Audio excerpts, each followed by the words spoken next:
contract, and so Yeah. we know that you released some records on RCA. So why don't you tell us about how you got on RCA Records? Okay. My sister would always look at the Variety magazine in these places, and she noticed that Bob Merrill, who wrote Funny Girl and Doggy in the Window, was looking for an act, and he was teaming up with Murray the K, who was a very big disc jockey in those days, and they were just looking for somebody.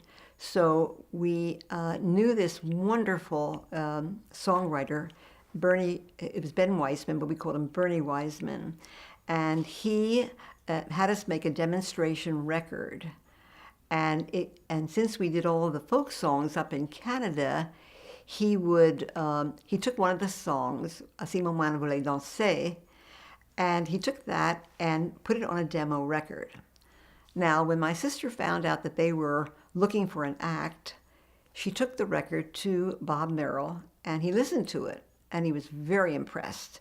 And he said, "Look, I'm going to take this, and I'm going to give you an English translation," which was "Do in the French can." And we did that, and we did, actually, it was about 6 songs we did on that, Divided Love, whatever. And RCA sent us around the country to all the DJs to push the records. So we went all around, then we went to Cleveland, Ohio, and that's where my sister met her husband. He was with RCA Victor Records. His father was Whirlpool and all. And so the two of them, they somehow hit it off right away. And he ended up following us around the country just to be with her.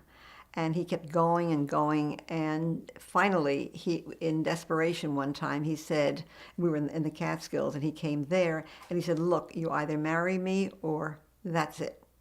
And so my sister, she didn't know what to do, and so she waited a while, and then we were up in Canada, and we were both working up in Canada in Quebec, and he called, and that's when he gave the ultimatum. And I said to her, "Marry him.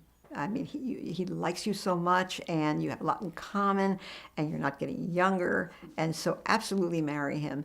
And so that's when she keeps saying that I didn't push her, I just accepted the fact and made her recognize that this was the guy for her, this was the man for her.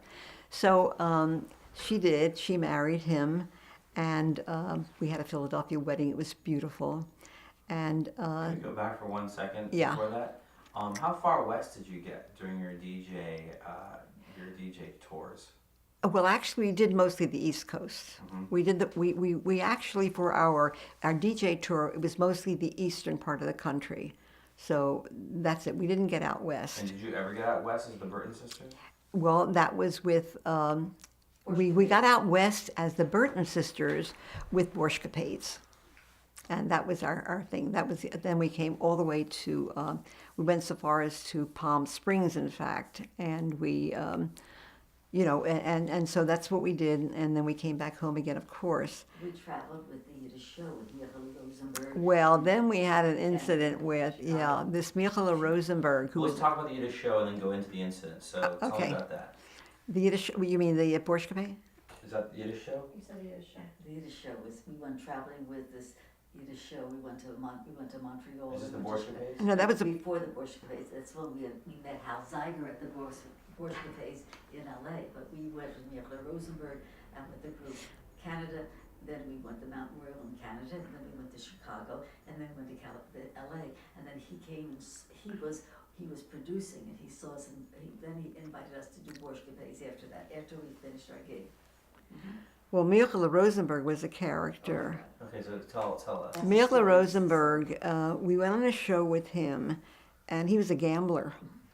So we went out, we drove across the country in this car in the heat of California, and he had gambled his money away, so he couldn't pay us. Now, we had a sister, our oldest sister was Dorothy, and she sort of managed us in various places. At that time, she came along with us. And so we were all in this car. It was so unbearably hot.